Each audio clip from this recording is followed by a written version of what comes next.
we must pray in the name of Jesus. நாம் ஜெபிக்கும் பொழுது இயேசுவின் நாமத்தினாலே ஜெபிக்க வேண்டும் என்று இயேசு நமக்கு சொல்லிக் கொடுத்திருக்கிறார். So it's very important for us to understand what that means.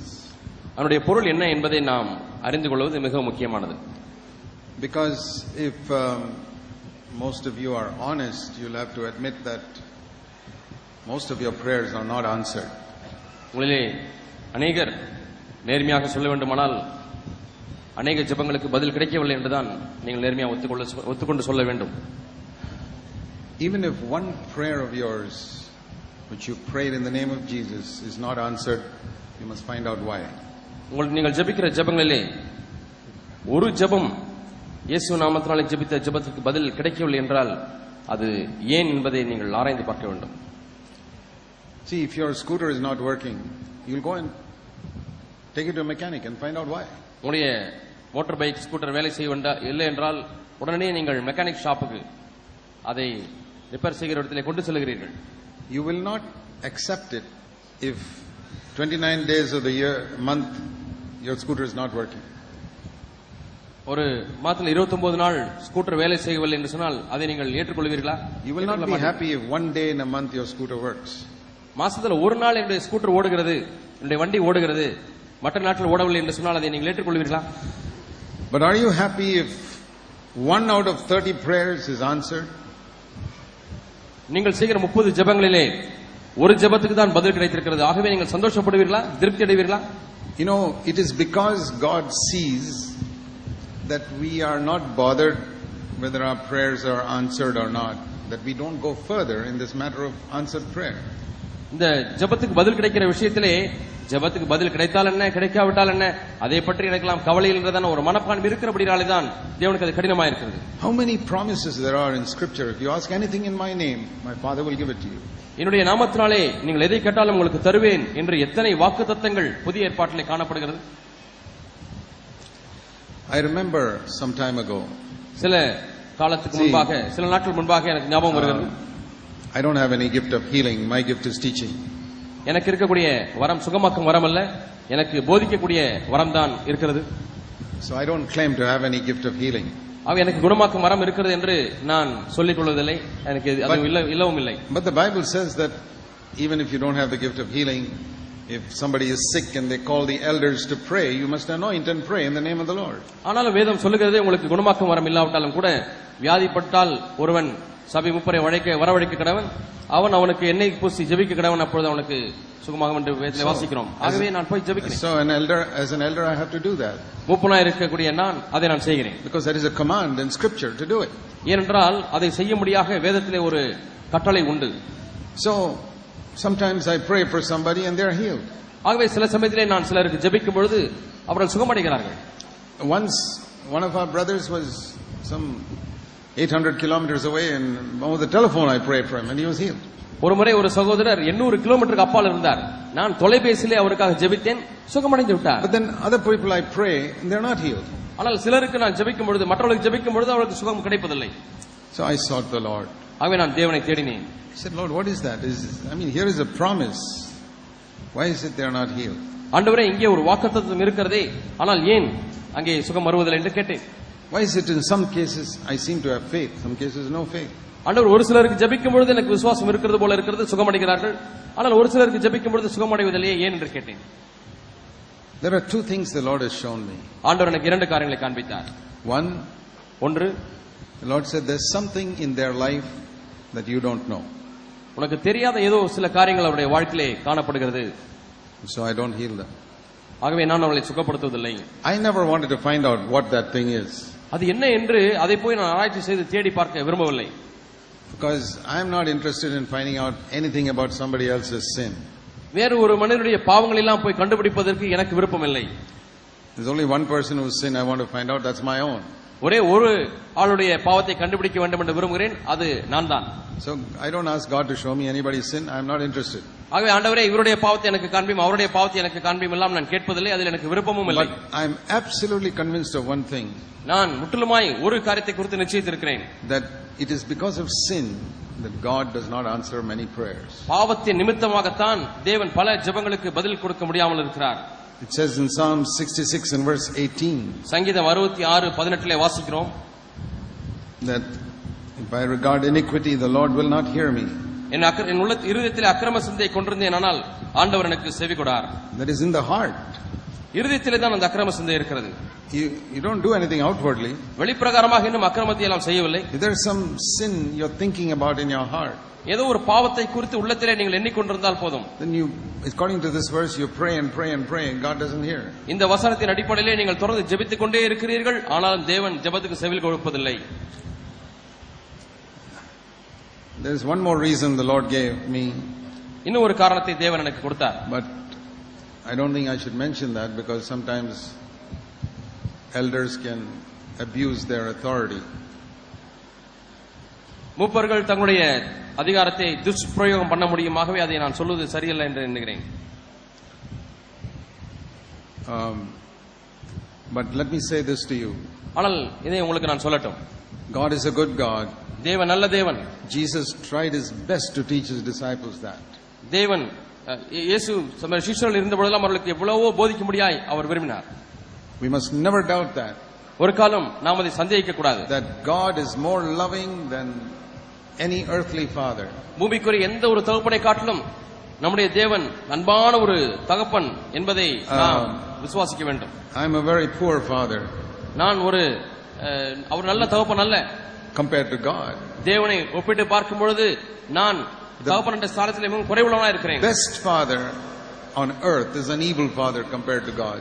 தேவனை ஒப்பிட்டு பார்க்கும் பொழுது இந்த பூமியிலே காணப்படுகிற மிக சிறந்த ஒரு தகப்பனே பொல்லாத தகப்பனாய் இருக்கிறார். But I will never think of giving anything evil to my children. என்னுடைய பிள்ளைகளுக்கு ஒரு காலம் தீமையான காரியத்தை நான் கொடுப்பதற்கு விரும்புவதே இல்லை.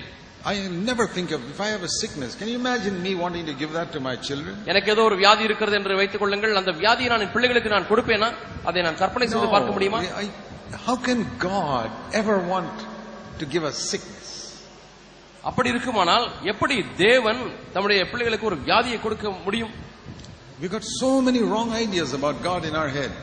நம்முடைய தேவனை குறித்து நமக்கு மூளையிலே எவ்வளவு தவறான அபிப்பிராயங்கள் வைத்திருக்கிறோம். We must believe God is a good God. தேவன் நல்ல தேவன் என்பதை நீங்கள் விசுவாசிக்க வேண்டும். I tell you in Jesus name, he does not want you to be sick. இயேசுவின் நாமத்தினாலே நான் உங்களுக்கு சொல்லுகிறேன், தேவன் ஒருபோதும் வியாதியை கொடுக்கிறவர் அல்ல. I'm not saying that as you grow older your body will be as strong as you were when you were young. உங்களுக்கு வயதாக வாலிபனா இருக்கும்போது எவ்வளவு திடகாத்திரமாய் இருந்தீர்களோ அதே போல திடகாத்திரமாய் தான் இருப்பீர்கள் என்று நான் சொல்லவில்லை. No, there is a law in nature that the outer man will decay.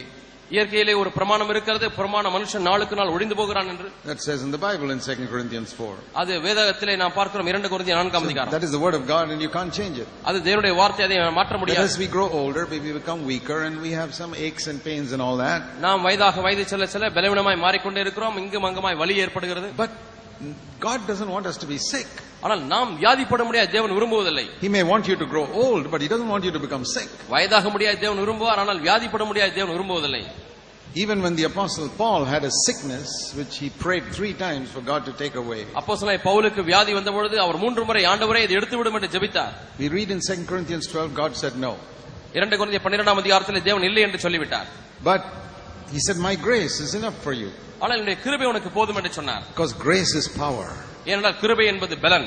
And that power will become strong when you are weak because of this sickness. இந்த வியாதி நிமித்தமாக நீங்கள் பலவீனமாய் இருக்கும் பொழுது அந்த கிருபை என்கிறதான பலனானது அதிகமாய் பெருக முடியும். Otherwise you will become proud. இல்லாவிட்டால் நீங்கள் பெருமை அடைந்து விடுவீர்கள். And then God says I'll have to be your enemy. இப்பொழுது நான் உனக்கு சத்துருவாய் மாற வேண்டும் என்று I don't want to be your enemy. உனக்கு நான் சத்துருவாய் இருக்க விரும்பவில்லை. And I've tried to humble you. நான் உன்னை தாழ்த்த முற்படும் பொழுது you're a special servant Paul. நீ ஒரு விசேஷித்த ஊழியராய் இருக்கிறாய் பவுலே. So I want to preserve you till the end. ஆகவே அதை நீ கடைசி வரை பாதுகாக்க வேண்டும் என்று விரும்புகிறேன். I have to allow you to keep this sickness. ஆகவே இந்த வியாதி இங்கே இருக்கத்தான் நான் அனுமதிக்க வேண்டும் என்று சொல்றார். So sometimes God allows a sickness. சில சமயங்களில் தேவன் ஒரு வியாதியை அனுமதிக்கிறார். So that he can protect us from pride. அதன் நிமித்தமாக நம்மை பெருமையிலிருந்து அவர் பாதுகாக்க முடியும். So whenever I'm sick I pray like this. அவை எப்பொழுதெல்லாம் நான் வியாதிப்படுகிறேன் இப்படி ஜெபிக்கிறேன். And I believe it's a good prayer for you to pray also. நீங்களும் இப்படி ஜெபிப்பது நல்ல ஒரு ஜெபம் என்று நான் நம்புகிறேன். Lord, heal me in Jesus name. ஆண்டவரே இயேசுவின் நாமத்தினாலே என்னை சுகப்படுத்தும். Or give me something better than healing. அல்லது சுகமளித்தலை காட்டிலும் மேன்மையான ஒன்றை எனக்கு தாரும். One of the two. ரெண்டுல ஏதாவது ஒன்று தந்துதான் ஆக வேண்டும். You can't give me something worse than healing. குணமாக்குதலை காட்டிலும் மோசமான ஒன்றை நீர் கொடுக்க கூடாது. I mean, you're my father. நீர் என்னுடைய அப்பா. How can you give me something worse than healing? நீங்கள் குணமாக்குவதை காட்டிலும் எப்படி மோசமான ஒன்றை கொடுக்க முடியும்? So give me healing or give me something better than healing. ஆண்டவரே எனக்கு குணத்தை தாரும், சுகத்தை தாரும், இல்லாவிட்டால் சுகத்தை காட்டிலும் மேன்மையான ஒன்றை தாரும். Maybe some grace.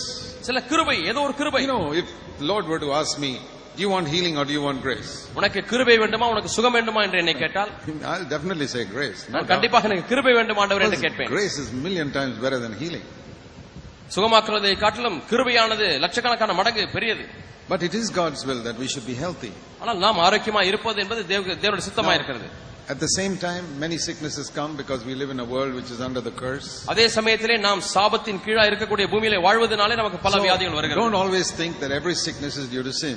அவை எல்லா பாவங்களுமே வியாதி நிமித்தமாய் வருகிறது என்றால் அல்ல. Many children are born blind. I mean, this is not their fault. அநேக பிள்ளைகள் பிறக்கும் பொழுதே குருடர்களாய் பிறக்கிறார்கள், அது அவருடைய தவறு அல்ல. There are children born with birth defects and even AIDS. சில பிள்ளைகள் பிறக்கும் பொழுதே எய்ட்ஸ் வியாதியோடு பிறக்கிறார்கள், சில பிறக்கும் பொழுதே அங்குவீனமாய் பிறக்கிறார்கள். It's not due to sin. அது பாவத்தினாலே அல்ல. It's because we are living in a world which is under the curse. சாபத்தின் கீழா இருக்கக்கூடிய ஒரு உலகத்திலே நாம் வாழ்ந்து கொண்டிருக்கிறபடினாலே 80% of sicknesses are due to that. 80% வியாதிகள் இது நிமித்தமாய் தான் வருகிறது. That will afflict believers and unbelievers. விசுவாசிகளையும் சரி அவிசுவாசிகளையும் சரி அது பாதிக்கிறது. You know, because of the effect of the curse on Adam, ஆதாமின் மேல் வந்த சாபத்தின் விளைவாக அதனுடைய தாக்கத்தின் நிமித்தமாக the effect of that touches believers also. அதனுடைய தாக்கமானது விசுவாசிகளையும் தொடுகிறது. Here are the proofs of that. அதனுடைய நிரூபங்களை இப்பொழுது சொல்லுகிறேன். Thorns will poke the feet of believers also.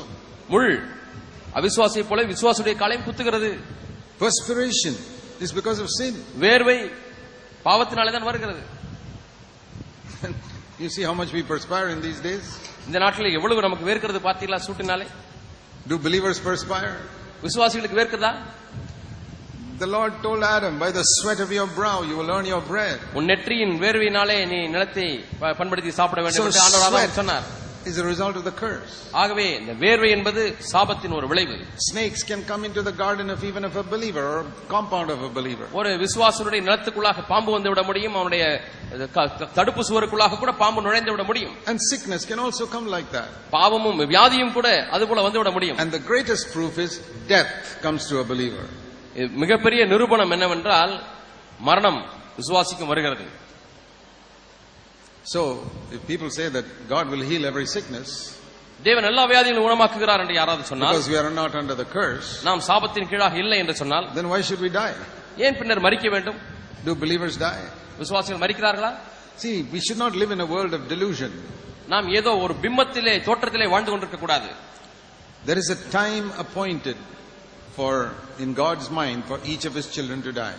தேவனுடைய பிள்ளைகள் ஒவ்வொருவரும் மரிப்பதற்கு தேவனுடைய மனதிலே ஒரு நாள் குறிக்கப்பட்டிருக்கிறது. My prayer is only, Lord, I don't want to die before that time or after that time. என்னுடைய ஜெபம் என்ன தெரியுமா? ஆண்டவரே நீர் நியமித்த நாளுக்கு முன்பாகவும் நான் மரிக்க வேண்டாம், அந்த நாளுக்கு பின்பாகவும் நான் மரிக்க வேண்டாம். I don't want to die before by disobedience to God's word. தேவனுடைய வார்த்தைக்கு கீழ்ப்படியாமல் போய் நான் தேவனுடைய நாளுக்கு முன்பதாக மரிக்க வேண்டாம். I don't want to die before that time by eating too much or eating the wrong type of food. நிறைய சாப்பிட்டு ஆண்டவரே காலத்துக்கு முன்பாக நான் மரிக்க வேண்டாம், தவறான ஆகாரத்தை சாப்பிட்டும் காலத்துக்கு முன்னாக மரிக்க வேண்டாம் ஆண்டவரே. At the same time, I don't want to live beyond my time by some medical treatment that keeps me in a hospital for months.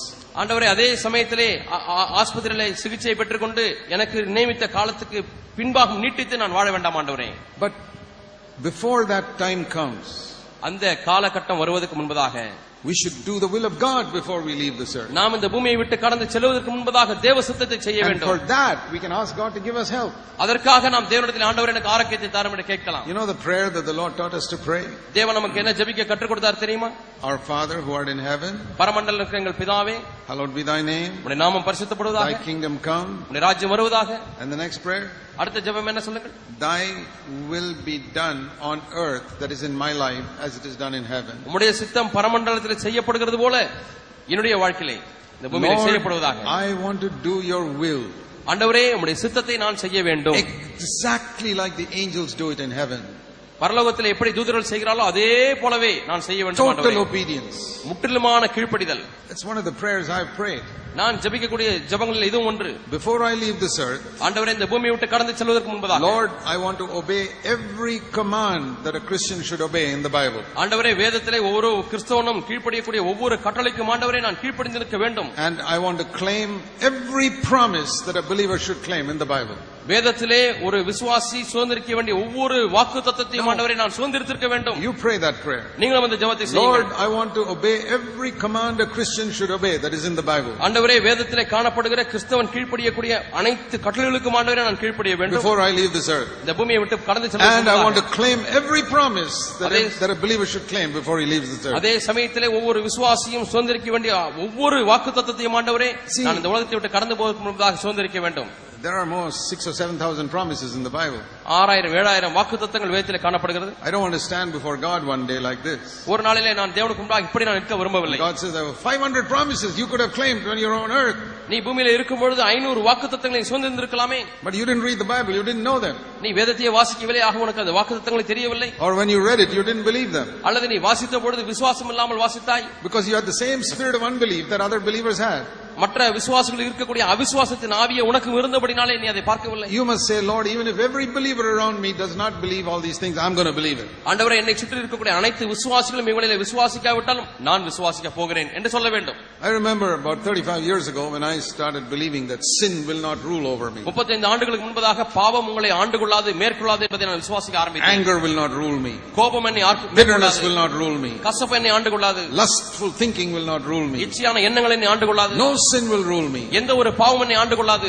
According to Romans 6:14. ரோமர் 6:14 அடிப்படையிலே When I started believing that, நான் இதை விசுவாசிக்க ஆரம்பித்த பொழுது I had not met one or heard one preacher anywhere in India who was preaching it. இந்தியாவிலே ஒரு பிரசங்கியாராவது இதை பிரசங்கிப்பதை நான் கேட்டதே இல்லை. I never met one believer who testified to it in India. இந்த இந்திய தேசத்திலே இதை குறித்து சாட்சி பகிர்ந்த ஒரு நபரை கூட நான் கேட்கவில்லை. I said, Lord, okay. ஆண்டவரே சரி, It doesn't matter. அது ஒரு பொருட்டல்ல. It doesn't matter if the 1,000 million people or 600 million people those days believe it or not. ஆண்டவரே அந்த நாட்டில் 600 மில்லியன் மக்கள் இதை விசுவாசித்தார்களா இல்லையா என்பது அது எனக்கு ஒரு பொருட்டல்ல. That makes no difference. அது எனக்கு ஒரு வித்தியாசம். Is it in the word of God? நம்முடைய வார்த்தையில இருக்கிறதா? Then even if I am the only person to believe it, I'll believe it. இப்பொழுது விசுவாசிக்கக்கூடிய ஒரே நபர் நான் மட்டும் என்று இருந்தாலும் கூட நான் அதை விசுவாசிக்கட்டும். I wish all of you brothers and sisters will be like that. விசுவாசிகளே சகோதரர்களே சகோதரிகள் எல்லாரும் இப்படி இருக்க வேண்டும் என்று நான் விரும்புகிறேன், ஆசைப்படுகிறேன். Don't look around and see if the other believers in your church are believing it or not. சுற்றும் முற்றும் பார்த்து மற்றவர்கள் எல்லாரும் விசுவாசிக்கிறார்களா இல்லையா என்றெல்லாம் நீங்கள் பார்க்க வேண்டாம். Lord, I want to obey. யாரெல்லாம் கீழ்ப்படியாமல் இருக்கிறார்கள்? I want to believe it.